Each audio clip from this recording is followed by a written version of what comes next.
বিএনপির নাম ভঙ্গ করে কেউ যেন একটি টাকাও চাঁদাবাজি করতে না পারে।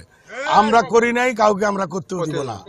বিএনপির সকল পর্যায়ের নেতাকর্মী আজকে উপস্থিত। আমরা আজকে আসলে বের হয়েছি, এটা আমাদের মহান রাষ্ট্রপতি জিয়াউর রহমানের সুযোগ্য সন্তান, আমাদের ভারপ্রাপ্ত চেয়ারম্যান জনাব তারেক রহমানের 31 দফা কর্মসূচি, 31 দফাটার প্রচার এবং আগামী নতুন বাংলাদেশের নতুন ভোটারদের কাছে আমাদের যেন প্রথম ভোটটা হয় ধানের শীষের, এটারই আমরা প্রচারণার জন্য আমরা উপজেলা বিএনপির পক্ষ থেকে সকলেই আজকে বের হয়েছি 4 থানায়, যে আমরা এই 31 দফা এবং এই ধানের শীষের ভোটটার প্রচারের জন্য। আমাদের প্রথম গুরুত্ব থাকবে হচ্ছে বেকারত্ব, শিক্ষা, স্বাস্থ্য। আমাদের কর্মসংস্থান সৃষ্টি করব আমরা। আমাদের এই এলাকায় কোনো ফ্যাক্টরি নাই, কোনো কোম্পানি নাই, কোনো কারখানা নাই। আমাদের বেকার লোকেরা কোনো কর্মসংস্থান পায় না, শুধু ধানের উপর নির্ভরশীল। তাই আমরা চাই এখানে ফ্যাক্টরি বান্ধব একটা শহর নির্মাণ করব। আমাদের 4 থানায় যেন বিভিন্ন কারখানা, ফ্যাক্টরি থাকে, যেখানে আমাদের কর্মসংস্থান সৃষ্টি হবে।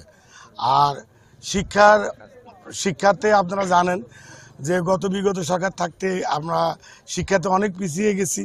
এই শিক্ষার মানটাকে উন্নত করার জন্য আমরা সর্বাত্মক চেষ্টা করব। এবং চিকিৎসা ব্যবস্থার তো বেহাল দশা, আপনারা জানেন। এখানে বৈকাল থেকে কোনো ডাক্তার থাকে না, রাত্রেও কোনো ডাক্তার থাকে না।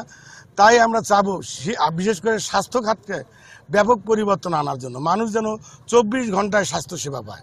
চাঁদাবাজি, লুটপাট এবং আপনার হচ্ছে মামলা বাণিজ্য, এই সকলের বিরুদ্ধে আমাদের কর্মসূচি। বিএনপির নাম ভঙ্গ করে কেউ যেন একটি টাকাও চাঁদাবাজি করতে না পারে।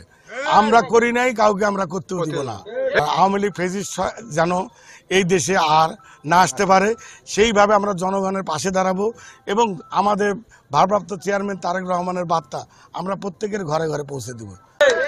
আজকে অনেকেই সুবিধাভোগী আসছেন, 5 তারিখের পরে অনেক নেতা আসছেন, যারা অনেক কিছুই চাচ্ছে, কিন্তু বিগত 17 বছরে আওয়ামী ফ্যাসিস্টের বিরুদ্ধে আন্দোলন সংগ্রামে একমাত্র নেতৃত্ব দিয়েছেন এজেএম শাহাবুদ্দিন সুজন। 2018 সালে উনি নমিনেশন প্রত্যাশী ছিলেন, তারেক রহমানের সিদ্ধান্ত ছিল, তারেক রহমানের সিদ্ধান্ত উনি মেনে নিয়েছেন।